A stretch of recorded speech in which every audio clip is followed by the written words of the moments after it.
here for the captain's party. We didn't miss it, did we? Nope, they go all night long. Yeah. Boom! Hold on. Oh, they're with me. And you are? Captain Carol Freeman. Of the Cerritos. You're not on the list. I fought alongside the Titan at the Battle of Kala. Kudos. You aren't getting in. John, Captain Anderson, would you tell him I'm the Packwood captain? O'Connor, how are you? Anderson! O'Connor is in there? He's the DJ. What? He's not even Starfleet! This is outrageous. Maybe we should go. Our ship might not be the biggest, and we might do the missions nobody else wants, but we are still Starfleet. My crew deals with just as much as Picard's or any other. We might be California class, but we are the best at what we do. I'm Captain Carol Freeman. This is my crew, and you are letting us into that party! I like your speech, Captain. Thank you, Jack.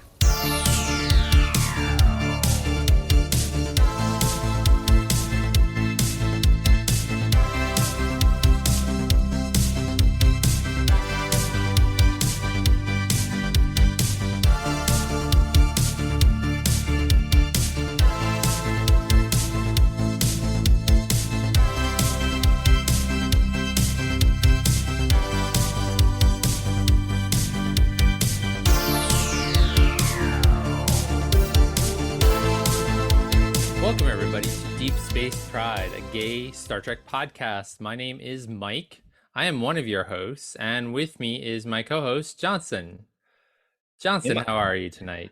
Oh, hey, Mike. I'm good. I am doing well. It is Monday. It is an off day for us. Yeah, we're recording a little early this week because someone has a business trip. Yeah. I mean, as business trippy as it really can be. I mean, I'm just going to Boston, so it's literally, I mean, it is a long Amtrak ride. It's like 4 hours. It's not far, but hopefully it's comfortable at least. Yes. Did you book the Acela or the? Yeah. Oh, it's 3 hours and 45 minutes then. Okay. All right. Oh my God. And they have comfortable seats, and Is it nonstop or is it? There may be one stop before your stop at South Station, but okay. One or two maybe. Okay. But yeah, for the most part, it's it's gonna stop in Providence. Duh. So it'll stop in Providence, and then there may be one more stop, and then it's South Station. Okay. So yeah. It was. I mean, it's a business trip. I did consider flying because the round trip flight was $75. It was so cheap, but obviously getting to the airport, going through security, none of that's worth it. No, it's it would take longer than 4 hours to do all that. I can't deal with that shit. So we're recording on a Monday night because you won't be back until Thursday night. Correct. And obviously want to give you enough time to edit and do your job. So that's fine. I suppose that's okay. I mean, yeah, we still have to, there's other pieces to this puzzle, but yes. There's other pieces to this puzzle. Okay. That's correct. We don't need to bore everyone with our no podcast process here. No. But yeah, so we're in between series right now. Yeah, but it's only like a week difference. Right. It's not. Yeah. And then in a month we'll have 2 series at one time, but so we're in this little bit of a lull, and we thought we would do a wrap up of season 2 of Lower Decks, and then talk a little bit about Prodigy, which premieres in a couple of days. Very soon. Which actually, when you hear this, it will have already premiered, but we release on Fridays, and it's just not enough time. So we'll talk about the first episode or the first 2 episodes of Prodigy next week. Yeah, very excited. So yeah, so it's I'm slightly disappointed, or not disappointed. I'm sad that season 2 of Lower Decks is over. I know. I'm also sad that it's over. I feel it went by really quickly, and I feel that life is just flashing before my eyes and before I know we'll both be dead. It's just like, it's just going by so fast. Or maybe, you know, before too long, we'll be watching Picard and we'll be on our way to Chicago, Mission Chicago. Maybe that's a little bit more. Maybe that's a little more positive. I mean, sure. If you want to look at it that way, that's totally fine. You can be the. I mean, we do have some holidays. Half full person. I am a half glass, half full person. Absolutely. The glass is mostly 3/4 full, usually too. So wow, that's very full. But also, you know, we have the holidays. We have someone's 40th birthday. Yeah, this is coming up. So there's Dennis's birthday is also coming up.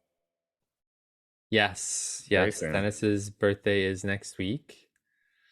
Oh my God, you're right. It's next week. Yes. So. Oh my God, it's like November. Oh my God. Okay. It is almost November. You are correct there. I've made several mistakes as to what's happening this week and what's happening next week, but yeah, it's you know, all, you know, as well as, you know, there's other new shows. So, you know, I'm a Doctor Who fan, so there's a new season of Doctor Who premiering on Halloween. Mm-hmm. So there's that.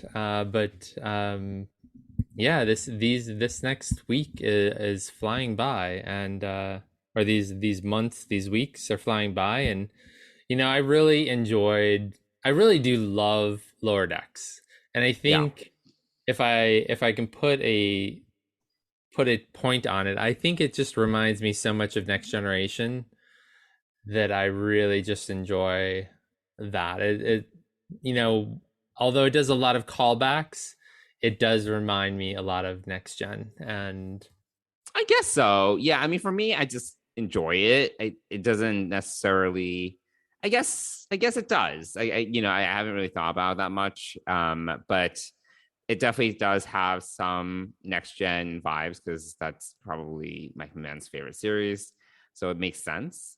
But I think just in itself, it's become much more confident as a show, and I think that it's, you know, obviously we get a lot of these episodes where it's going to be very referential and there's going to be a lot of callbacks and Easter eggs, but I think it's starting, especially towards the end of season 2, I feel that it has gotten to a place where it doesn't need all those callbacks and all those Easter eggs to be enjoyable. Right. Yeah, I think it's gotten its sea legs. It's on its own now, and it's really setting its own course for totally for the show. So I'm excited. I mean, Mike McMahon is already writing season 3, so that's awesome. You know, it's sad to think that we're gonna have to wait another 40 weeks to watch it, but we do have a lot of Star Trek in between now and then. But yeah, let's start by so we did start a little bit, but rather than jumping to the end, let's kind of take a whole look at the whole season of season 2. Captain, a team from Starfleet Command is requesting to come aboard.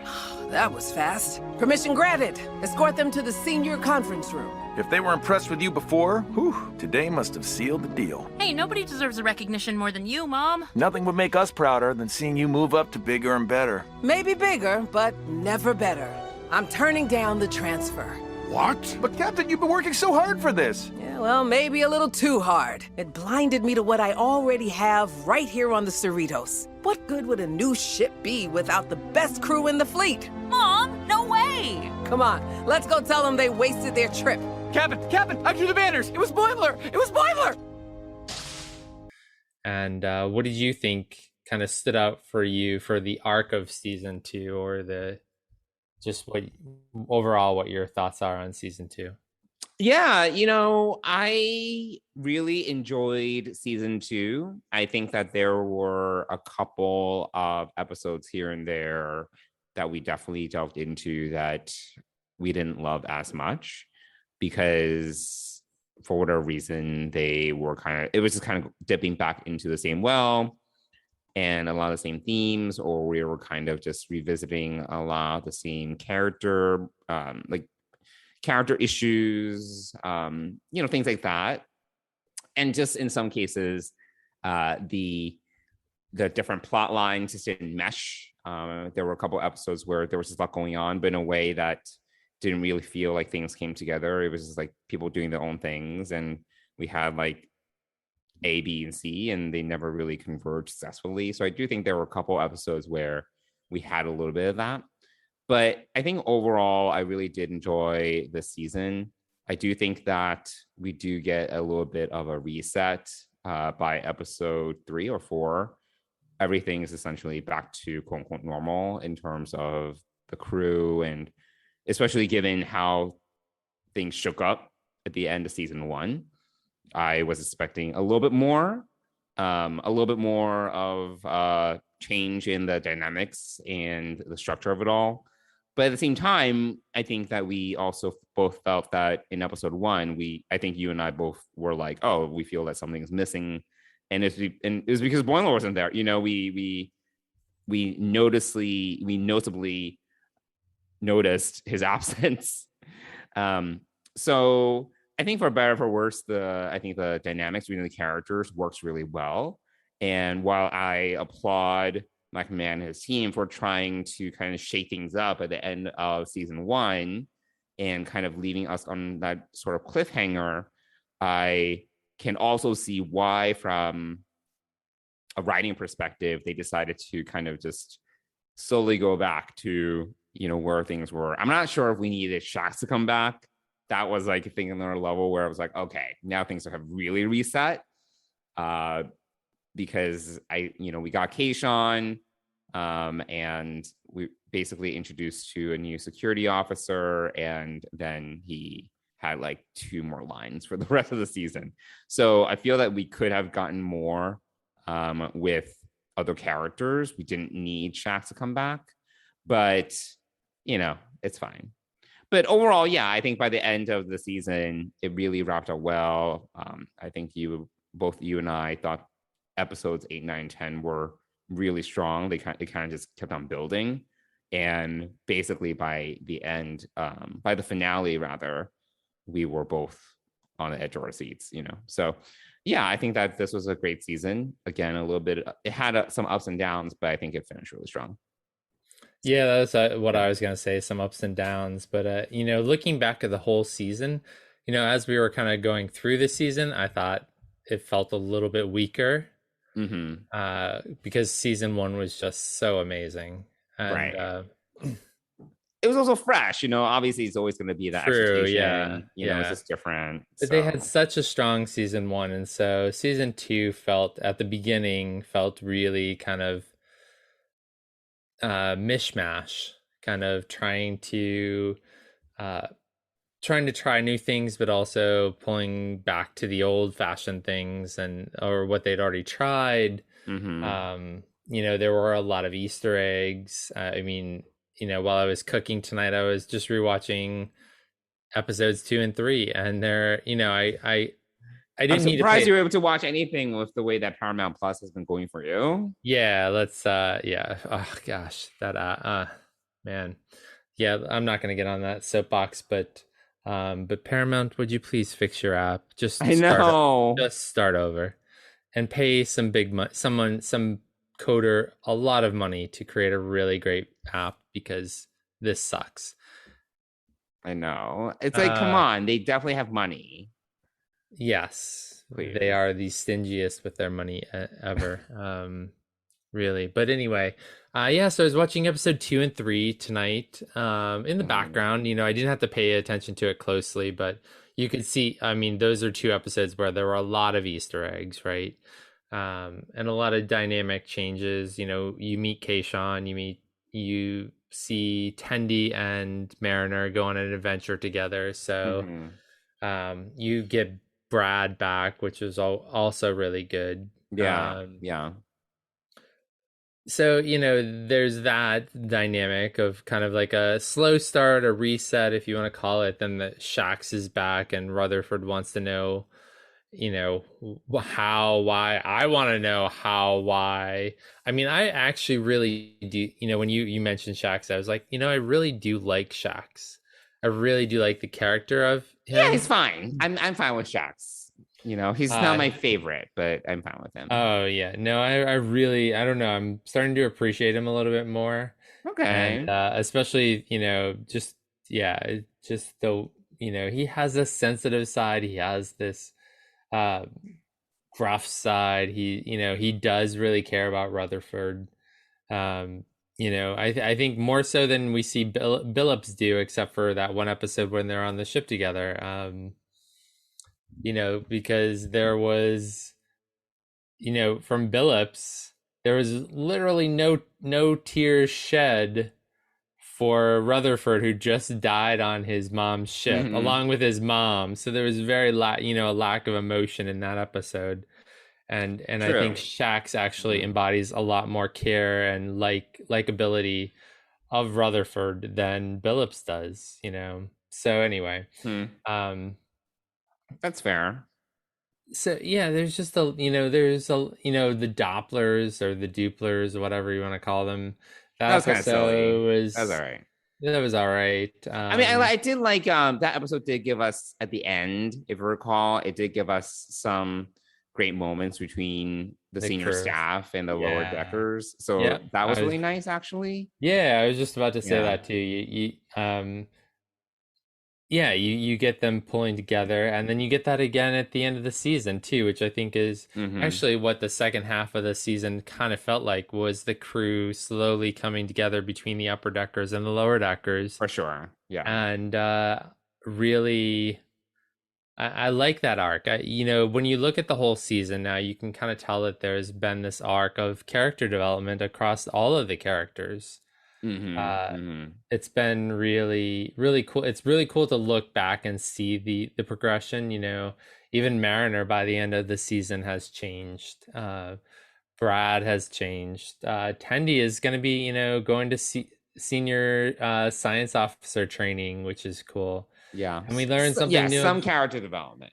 Yeah, and we learned there's a secret about Rutherford and his implant. So Right. there's Right. that too. And then, you know, we see, yeah, we see the senior staff kind of grow a little bit too. I mean, Ransom and and Freeman really start to come together a little bit more. Except Hmm. for obviously the little secret, you know, that Mariner lets out of the bag In about the her being, finale. yeah, in Yeah. the finale, you know, he's kind of shocked that she's leaving him behind. He has like a Uh, meltdown. He was like, he does not have a there, meltdown. not there. I don't know if you saw Yeah, but that. also Billups had the best meltdown, I Yes, thought. he had a pretty great meltdown. Must say. Yeah, Shax was just kind of grumpy about it, but and you know, I don't even think we saw Dr. Tana react to this news Mm-mm. or He anything. wasn't there. So, No.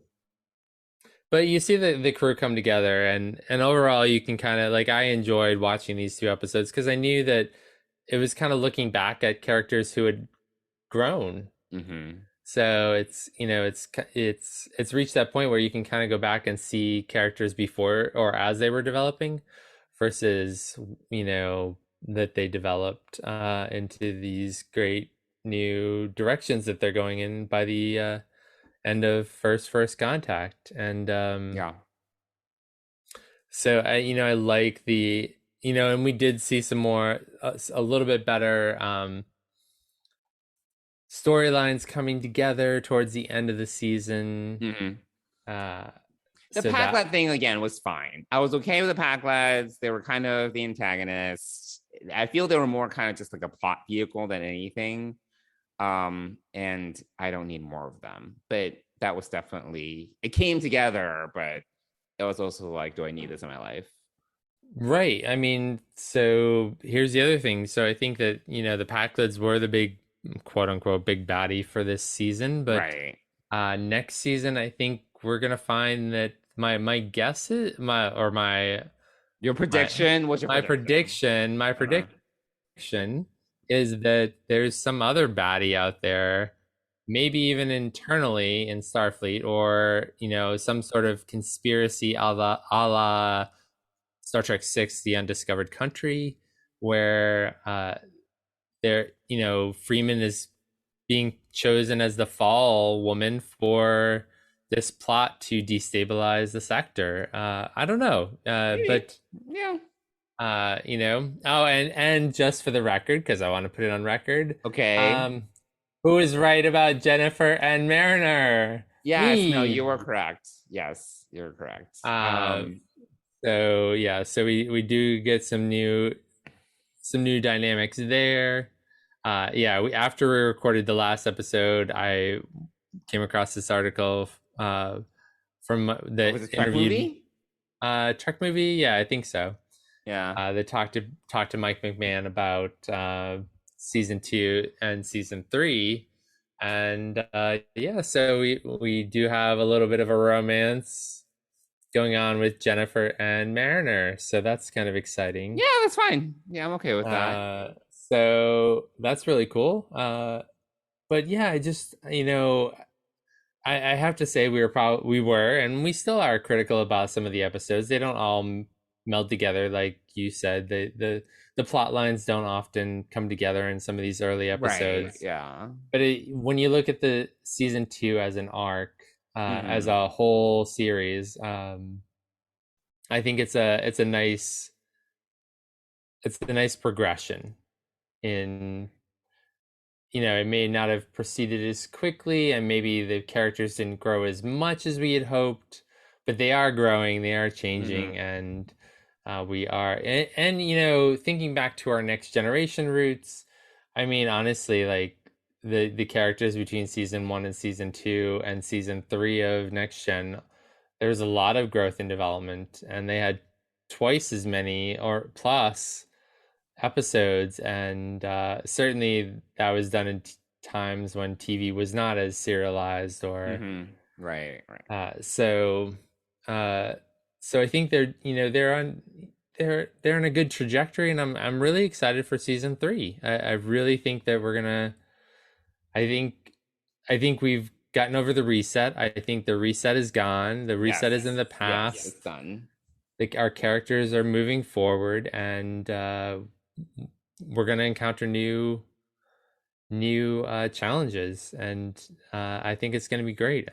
I think that I'm hoping that we don't have a crew of ensigns the whole series long. It's possible, but I'm actually, you know what, it's fine. I don't really mind that. I know that we were talking about Brad Boimler needs a promotion and stuff, but then as I was thinking about it, and I was like, you know what, Ensign Kim was an ensign for 7 years. I was like, whatever, there's precedent.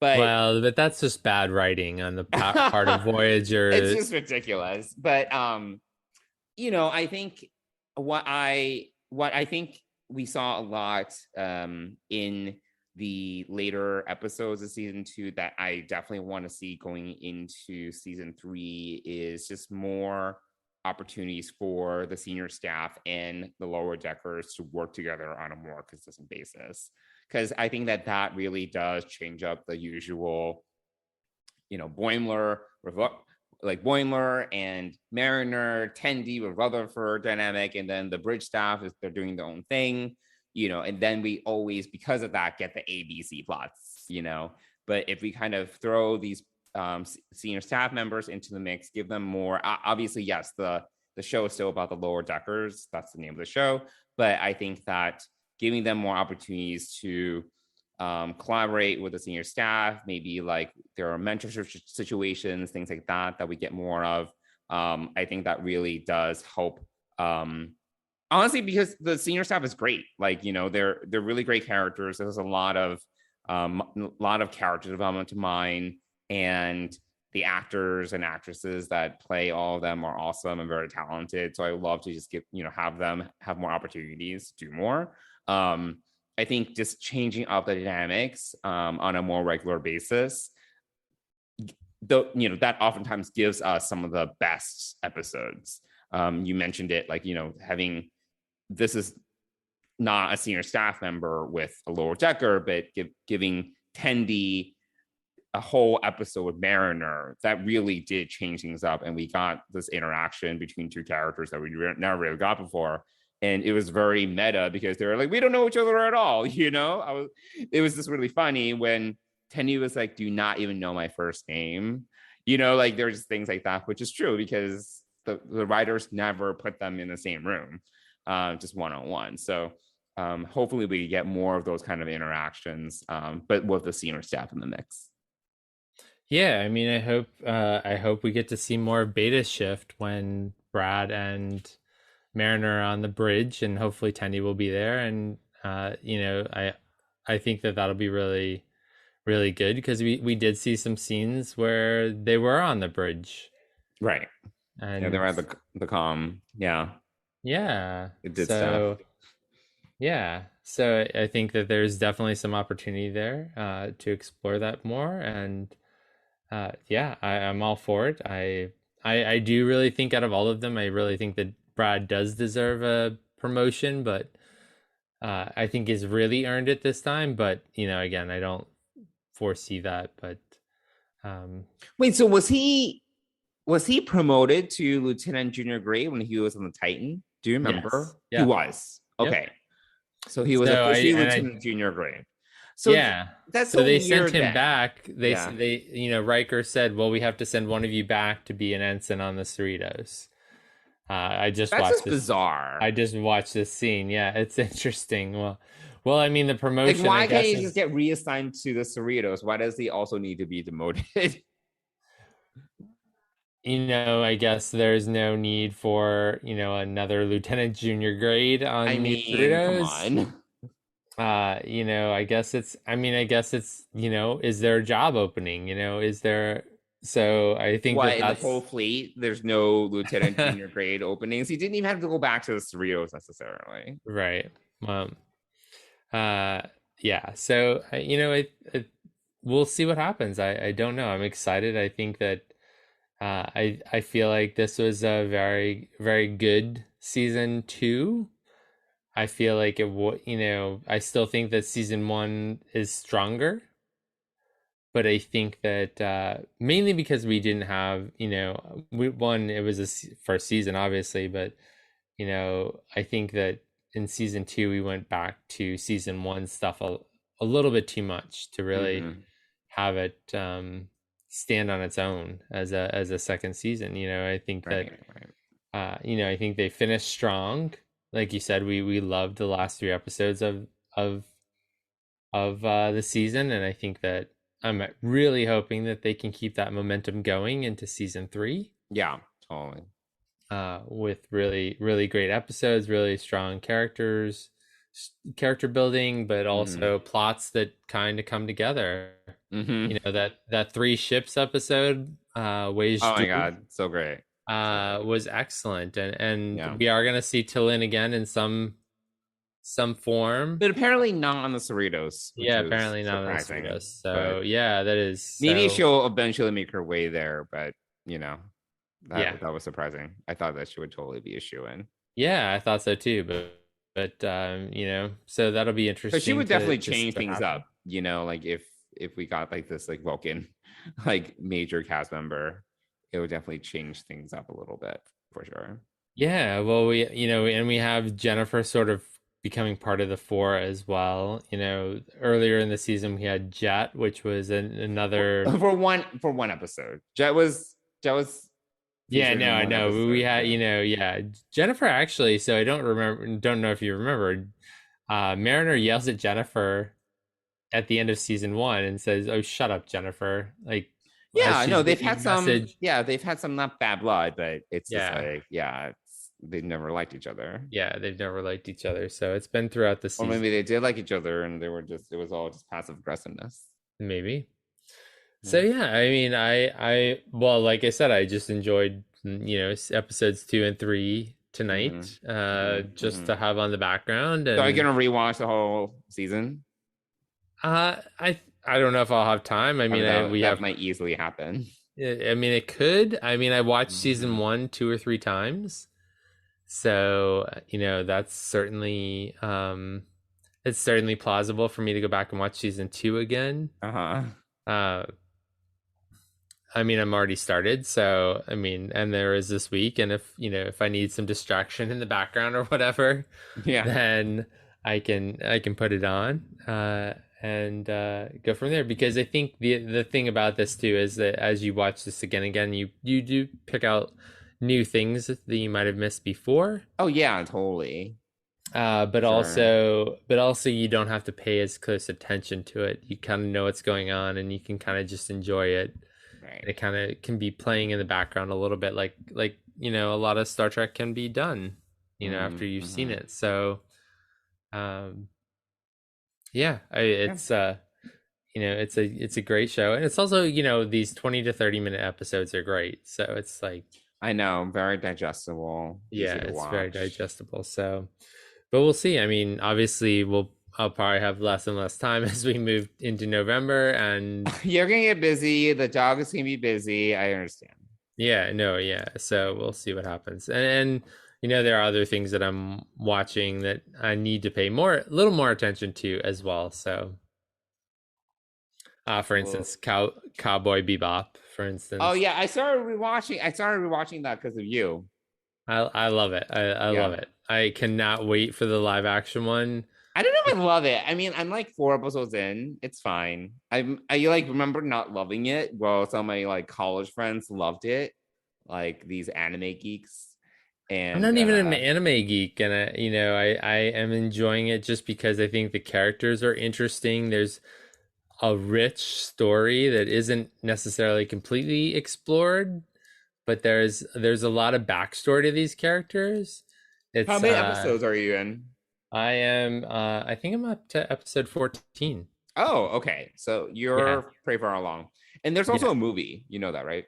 Oh, I did not know. I did not know that Yeah, there's there only one season. I went to see the movie in theaters with some friends. Oh, okay. Remember? So I'm A long enjoying time that, ago. but that Oh my requires a God. little bit more paying attention. But I am excited for John Cho as Spike, right? See, I don't feel John Cho has that physicality that Spike has. This is the problem. I'm not a big fan of the casting. It's like he's Asian, thank you, but I don't know. Like Spike, I don't know who I would cast as Spike. This is getting off topic. But John Cho doesn't have like the physical confidence to be Spike, in my opinion. And he's an actor, prove me wrong, but I just could not see it when they announced him. But yeah, I mean, well, I don't know. The little short that they put up on, I saw it on Instagram, but I thought it was really good. They put the title sequence up, which is exactly like the cartoon, the anime, but then they put up this other short, like not trailer, but not a trailer, because it's like people have been saying, where is the trailer? Yeah, well, this is just an interest. Yeah, it's what they've put up is great, really well done. So I'm still gonna watch it for sure. It's just like I just didn't see John Cho in this role. Oh, well, let's see. But TBD. So yeah. So anyway, getting back to Star Trek, which John Cho is is part Star Trek. So we are tying it in. It's not completely. Yeah, it's not completely disassociated from Star Trek. So there's that. Yes. So cool. Yeah, so season 2 really wrapped up strong. Excited for season 3, and now we have a long wait until that happens. I know. But we do have another show starting this week. We do. This Thursday. We do. So and, should we talk a little bit about Prodigy and what we're looking forward to?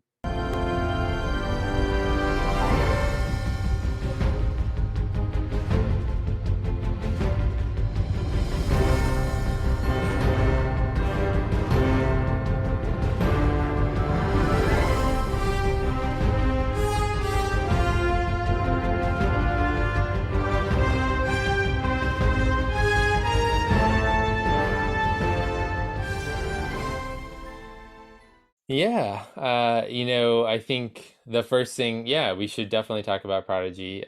We've seen the trailer. So they've also released a couple of 1 minute or less scenes. They're starting to do some character, which is super helpful. Although they've only done a couple of them as of our Have you time. learned their names yet? I still don't know any of their names. I'm like, Well, so there's not Murph left. and Murph is the blob, and Ugh, Doll awful. is the main kid character who The purple one? the purple one, yes. Okay. Well, I mean, there's a lot of purple here going on. Murph is technically purple-ish. So then there's the main boy.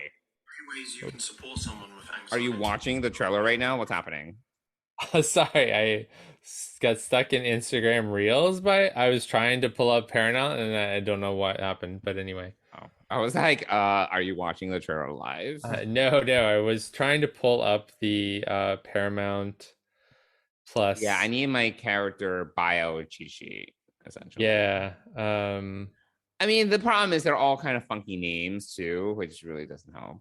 It's like yeah, so the other one that they did alien sounding. Did a little scene on it. Well, they did two other scenes. I'm trying to remember Jancock or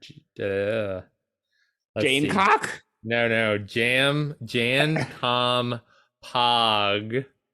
What?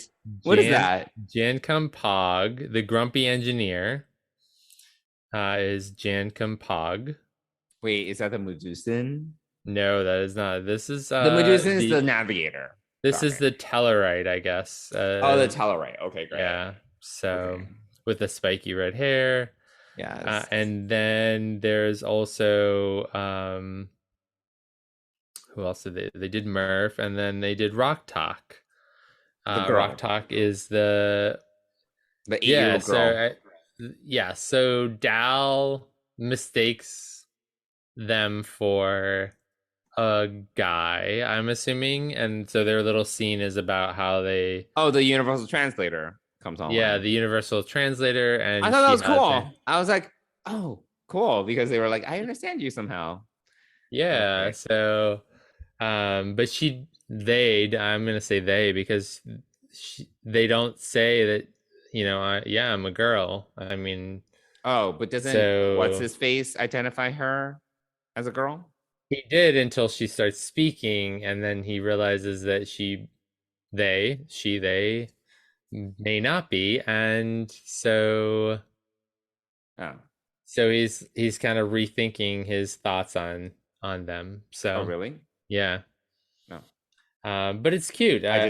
So there's Murph, there's Rock Talk, there's Dal, and then there's Pog, for lack of trying to say his first name. So obviously we've got Janeway, then we've got the other character who's... It's gonna take me a while to get these names right, by the way. Yeah, I'm just telling you that right this second. No, I agree. I as I'm stumbling through this, so these are all characters that we don't know. We probably won't know them. I mean, it took us a little while to learn the Lower Deckers names. Yeah, they're all very unusual, but definitely less unusual than these names, which I think sound very alien. Yeah, these are very alien. One of the things when I was thinking about this series, thinking about Prodigy, I'm excited about the bridge and the starship and the protostar and all of that, but in reality I think that this is another great show about chosen family, and how I think that that's going to be a big a diverse group of people coming together as a group, as a family. And I think that that's, if I were to guess, that would be one of the themes that we're going to see happen throughout this season of Prodigy is that and just also this acceptance, like this, I didn't realize that you were not a big bulky guy, because Rock Talk is a big being, and Dal mistakenly thinks that they are of a more masculine gender. So so I think that those are some things that kids are really going to get a lot out of, because that's sort of the life that they lead now. That's the experience. And for us, I think as adults and unfortunately as some less experienced adults will think that it's probably a little bit too much, possibly, and Right. criticize the show for that. And I think it's important to remember, one, this is a kids show, and also kids nowadays are very different than we were when we were kids. So I think we need to get over the fact that this is not made for us, and enjoy it for what it is. And I think that if you're a kid and want to criticize it, that's the audience that should be criticizing it. Sure. Yeah. Everybody else, yes, you're entitled to your opinion, but you know what? It's a kids show, so get over it. Get over it. Honestly, I think that's and that's also why I don't participate in a lot of online discussions about any show, really, because I just think that it's specifically Star Trek, though, because people want to claim it as their own and want to claim it as what they know and what they Right. what they're familiar with and what they think it should be, instead of accepting it for what it is. I mean, we And got plenty of that vitriol in Discovery season 1. So yeah, absolutely, yeah. So we'll see. We'll see what the response on Prodigy is. I think, though, overall, based upon what I've heard, the initial reactions have been positive. Even it's a little high level because, again, it's embargoed, but it's been positive. So I'm very excited for it. I'm definitely excited for the ship, the protostar. I do want to, the big mystery for me definitely is getting a better understanding of what the protostar is doing in the Delta Quadrant, where our Voyager crew members are now, how is Chakotay involved, things like that. I love that stuff. And hopefully things don't drag out too long. It probably will drag out a little bit. But I do want to kind of get an update on where we are, because other than Lower Decks, which I feel, because of the nature of the show, is kind of in its own bubble in some ways. It's all canon, of course, but it's still kind of plays in this comedy bubble of sorts. We haven't gotten a serious Star Trek show that kind of spans this gap between 2080 and 2380, rather 2380 and 2399. So I kind of want to know like what's happened within this time frame, like with the Federation at large, because again, with Lower Decks we do get some snippets, but because of the genre, it's taken very lightly, and they are not going to give an update on the state of the Federation politics. That's not going to happen. And I don't think we're going to get a lot of that from Prodigy, to be honest. No. I mean, they did say that they are going to introduce the Starfleet Federation stuff very slowly. That is one thing they mentioned. But I do want to know, like, if there's any like tidbits like that, like especially with our characters that we haven't seen in a while, like Chakotay and crew, that that I'm just kind of curious. That is an absolutely. I want to get scratched. Definitely. Yeah. No, I think that's it. I don't think. We'll have to see how much we get of that. But I don't think we get too much of it. I agree with you, because I don't. They probably don't want to ostracize the kids right away if they get like too much of this lore, right? Yeah, I think, and also the focus really is like what's going on in these kids' world, right? That right. This is all happening. That they are all coming together. They are. I would say that it seems like they are part of some sort of collective, and they're all, that they all come together to get away from something. So that's the question. I'm curious about the something. I'm curious about the baddie of the season. Yeah, who's chasing them, and who is played by John Noble, who I'm a big fan of. Yep, John Noble is a great actor, and loved him in Fringe. He was so good. But he's I don't know if this is going to really challenge him as an actor, but I'm still glad to see him. in Star Yeah, Trek. so we have him. He has some underlings as well. I forget who's playing those characters. True, some underlings. Yep, yep. So, there's definitely some drama there. I think that the other main character besides Dal, the one who's tied up and sitting in the captain's chair, I think they have some connection to this big baddie, but yeah, it's how did the protostar get there? I think it will be interesting to find out what its capabilities are, but we're in the Delta Quadrant, and so are we going to stay in the Delta Quadrant? Are we going to stay in a certain sector of space and explore that, or are these kids going on a universal adventure? Well, again, there was that clip where was it a clip that they were saying that, oh, they're gonna head back to the Alpha Quadrant or something? Oh, I don't, yeah. I guess we'll see. I'm interested. Yeah, we'll see what they're, and do we know how many episodes this is going to be? Is it going to be a 10 episodes? I think it's 10 episodes. Yeah. Yeah. Okay. So there we have it. Yeah, lots to look forward to on Prodigy. Coming up this Thursday. It's a great looking show. So Yeah, we haven't even talked about how phenomenal the animation is for this. Yeah, they did. They definitely threw money at it. I just don't know where they're getting all this money. Like, I'll be honest. Like, well, they're not spending it on the app, so that's why they have all the money.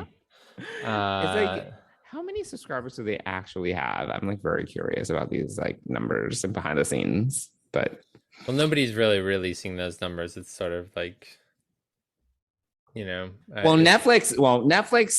We know their numbers. We know exactly how much money they make, and we know how much money they're investing in programming.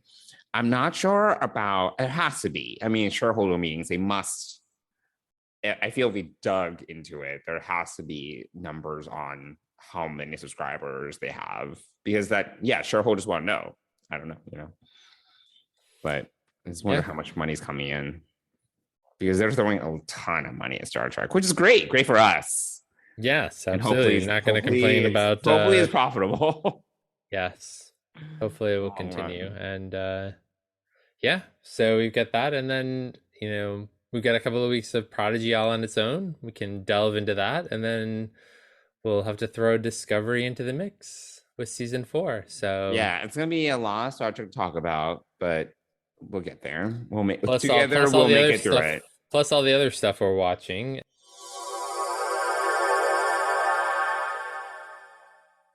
Oh my gosh. I watched so much Apple TV last week. I haven't seen Dune yet. Did you watch Dune yet? I did watch Dune, yes. Oh, I'm waiting. Some friends want to see it on my screen. I was like, I guess I can wait for you. Did you like it? Yeah, I did. I mean, it's you have to know what you're watching. You have to know that you're watching Dune, right? You have to know that you're watching. If you go back and I'm familiar with I've watched the original movie. I've never seen the original movie. Okay. I've watched the original movie. I have read the book. Oh, okay. The first book, which I actually just did not too long ago. Wow. And I've watched the sci-fi series, which were phenomenal. So wow, this is definitely cinematic, and it's beautiful in a lot of ways. Right. Really well done cinematography.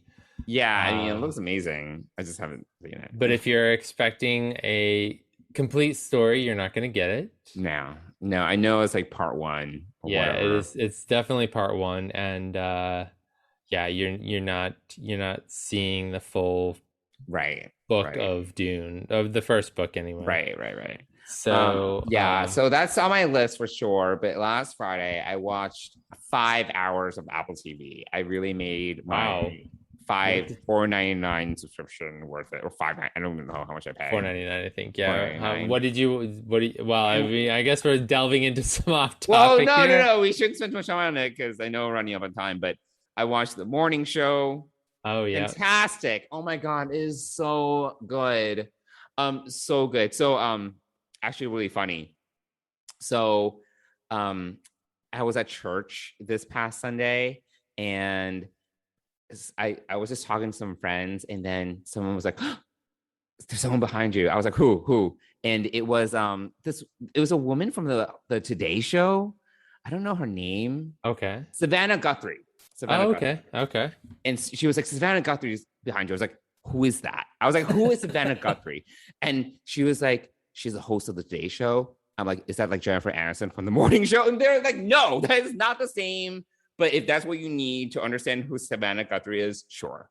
I was like, "I'll be very excited if you told me that Jennifer Aniston was behind me, but I don't know who Savannah Guthrie is. I don't know if these real people. I don't know. I only get excited about fictional characters." So anyway, so apparently she attended my church this past Sunday. Okay. Wow. But in any case, that happened twice, like before service and then after service. She again was behind me apparently, and then they were saying she's behind you. I'm like, "Who, Jennifer Aniston?" And they're like, "No, it is not Jennifer Aniston."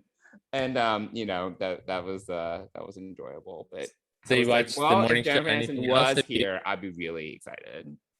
Yeah, absolutely. Oh, sad news too about Gunther passing away. The actor who played Gunther. Oh passed away. yeah, I saw that today too. Sad news. That was, he passed away from cancer at 59. Yeah, so really sad about that. Anything else on Apple TV or just the? So yeah, morning show, fantastic. Foundation, I've been watching that. I enjoy it. It's good. It's a little annoying.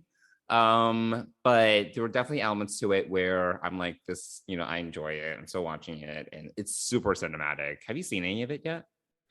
No, I have not. No. Oh, I think you would like it. It's great. And I watched Invasion, the 3 episodes. They released 3 episodes. Yeah. Yep. It is slow. It plods along. I'm like, where is this going? I was like, 3 hours later, I was like, okay, I think they're aliens. So that is the worst. I started watching Sisyphus on Netflix. It's another Korean sci-fi show. Which looked great. The first episode is like almost an hour and a half long, and it's got some really interesting things, but there are some points where it's really slow, and I'm just like, ugh. And so I've watched the first 3 episodes, and I was like, okay, we're progressing. How things are progressing, but there are some slow parts. How much are they going to drag this out? So I'm like scrolling, and I'm like, I'm hoping it's going to be like, it's just going to be 6 episodes or 8 episodes, maybe 9, like Squid Game. Nope, 16 episodes. Oh my god, that's too much. And I'm like, no. There's just too much. 16 episodes. That's asking for a lot. It's nowadays. Just I think that Netflix has spoiled us. We're like 10 episodes. Like, that's already a lot. Yeah. I think, especially for 1-hour shows, Yeah.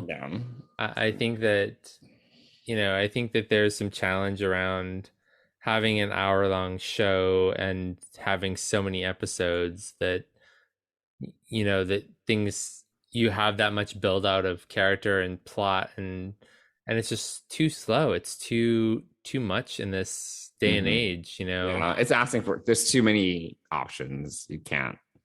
Yeah.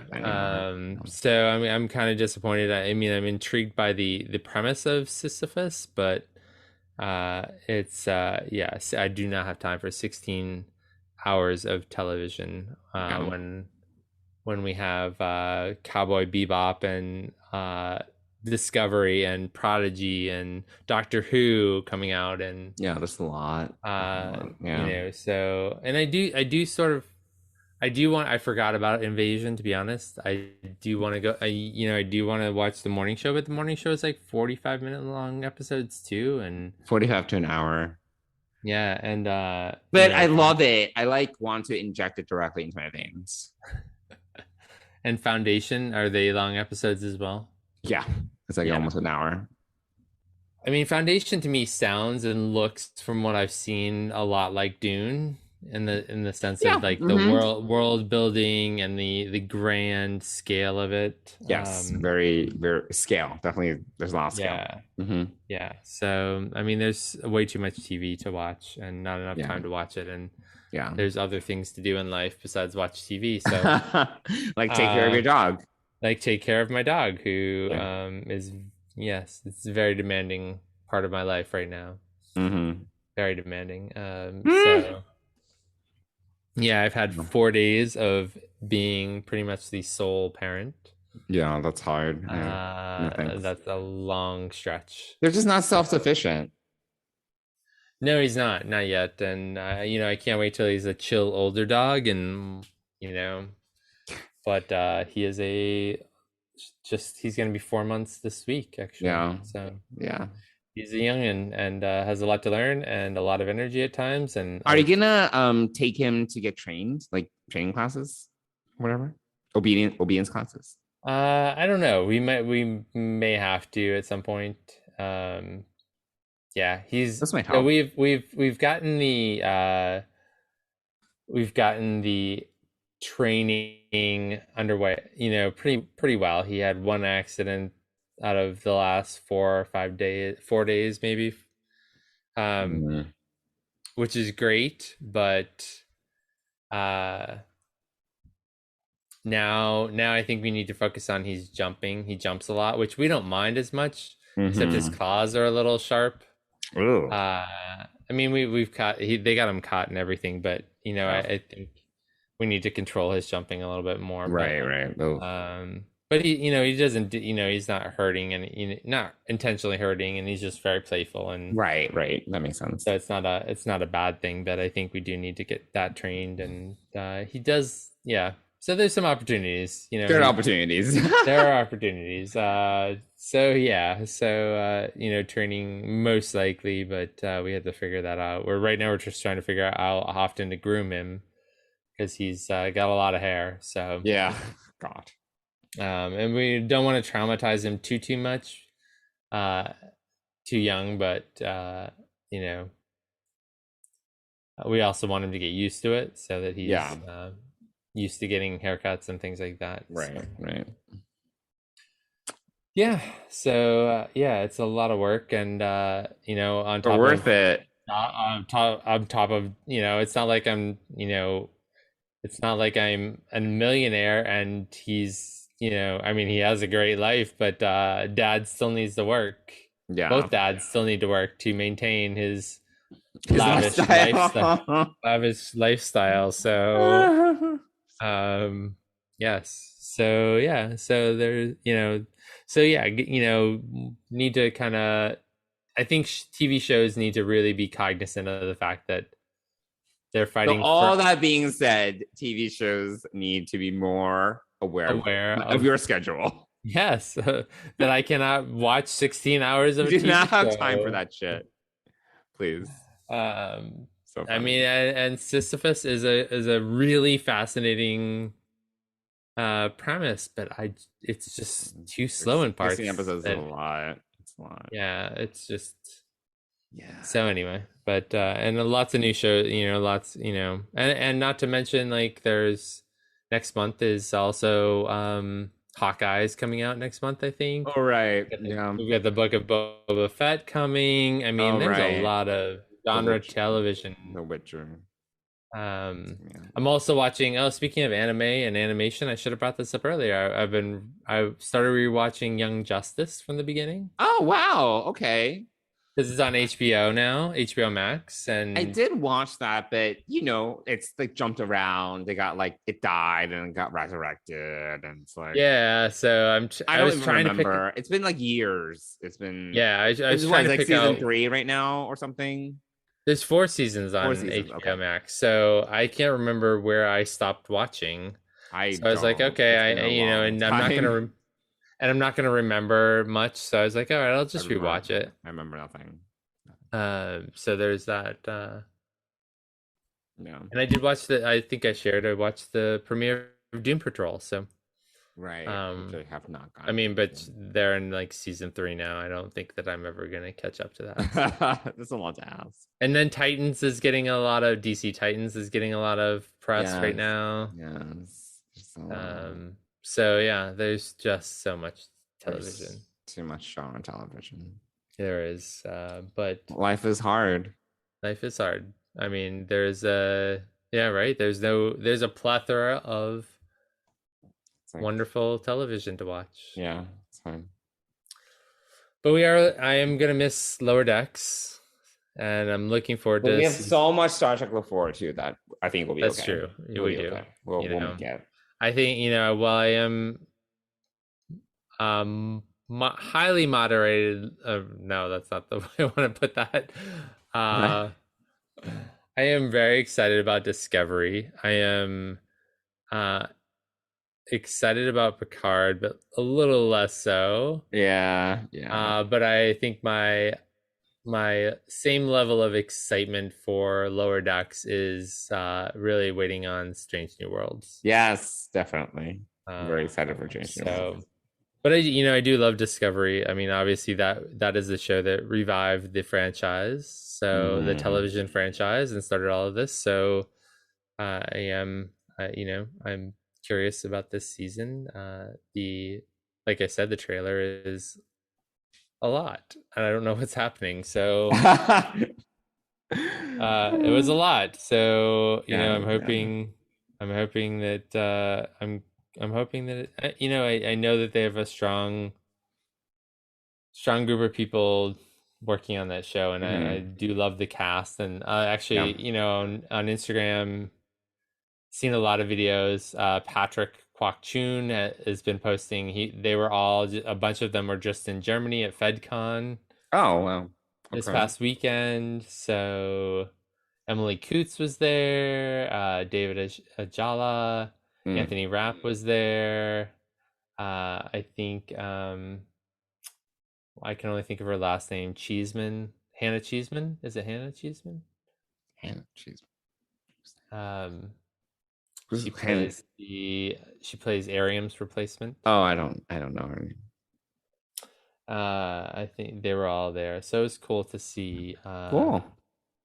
See them on Instagram and on stage at FedCon. So, I mean, one of the things that I do like about the Discovery cast is that they are super fan friendly, right? And I think that that's really cool. Like, that's one of the coolest things about them, to be honest. Unlike any other series, they are probably the most fan friendly. Yeah. No, I agree with you. I mean, I think they're all getting more fan friendly, particularly compared to like TNG days or whatever. Yeah. So. Yeah. Anyway, cool. Well, yeah. So we're completely discombobulated with this episode, right? Because we've jumped all over the place, but I know it's been a lot, but we talked through a lot. We accidentally went into maybe we should rethink. Maybe we should rethink late night recording. But we got through it. We did get through it. Yeah. We'll talk about Prodigy next week. We will, and I'm hopefully we'll have some fan sets announcements for Prodigy. That would be really cool. But do you want to talk a little bit about our sponsors since I just mentioned them? I did want to bring them up and say that Fansets is our exclusive sponsor for Deep Space Pride and the Trek Geeks podcast network. And there are since my last update, there are really no new pins. Oh, no new pins. But there are so many great things, so many great pins that it's hard not to go on there and find something that would interest you. So definitely go over to Fansets, check them out. These magnetic pins are really magnetic Delta collection is really awesome. I'm waiting. I will be placing an order as soon as the Wrath of Khan Deltas go on sale. But we don't have a date for those yet, so I'm really looking forward to those. But that one. Yeah. So there, hopefully, we'll see some Prodigy stuff, and maybe for November 1st. Who knows? I do not know. It's all a mystery, but Mystery. but head on over to fansets.com, put a bunch of pins in your cart. If you spend more than $30, you're going to get free shipping in the US, and if you use the code DS Pride, all one word, all caps, Correct. you'll save 10% on your order and support a great business and support our friends Lou and John and the team over at fansets.com, because they are really awesome, and we thank them for sponsoring Deep Space Pride and the Trek Geeks Podcast Network. Thanks. There we go. Thank you. There we go. There we go. Cool. All right. And Johnson, why don't you quickly tell people how they can reach us if they have thoughts on season 2 of... Totally forgot about that. Yeah. So if you want to reach us, you can reach us on social media, on Twitter and Instagram at Deep Space Pride. And you can also email us at deepspacepride@gmail.com. There we go. Cool. Awesome. All right. By the way, I might as well tell our listeners What? I got my Will Wheaton I don't know what this is. pin. So he did a they created this ensign pin out of his shirt from season 1. Oh, his Wesley Crusher shirt. Yes, his Wesley Crusher shirt for LGBTQ inclusion. And so it finally came this past week. Where'd you order from? Stans.com. So it was part of a all for charity Okay. thing. So they I remember he was wearing the pin during Star Trek Day, and that's when it went on sale, and I just got it. I see. He was also wearing the Live Long and Prosper LGBTQ pin. He was wearing that. Yeah, he wore a couple different pins during that. Okay. That show, but the Ensign Crusher pins were supporting Glisten. Cool. So yes. So anyway, all right, let's wrap this up. Thanks everybody for listening. It's late. It's almost 11. It's almost 11. I mean, what? You're gonna go take a nap and then you're gonna work out? I need to. No, I'm not gonna take a nap. I took a nap earlier.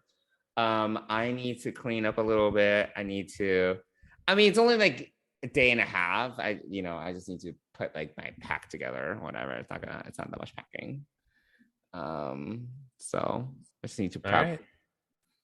Yeah, well, you should get going on that. And thanks everybody for listening to us ramble late night on a Monday night about Star Trek, Lower Decks, and Prodigy. And we'll be back here next week talking about the first episodes of Prodigy that come out this Thursday. So thanks everybody for listening. And we'll talk to you again next week. Bye, everyone.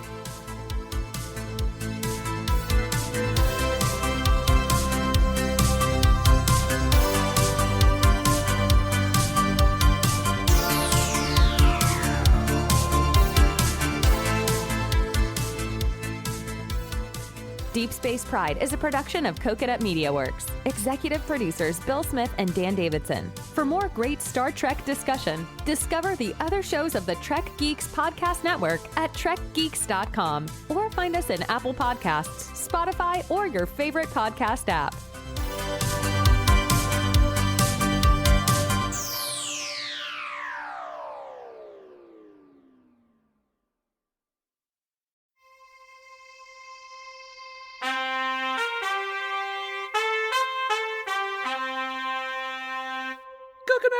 Coconut.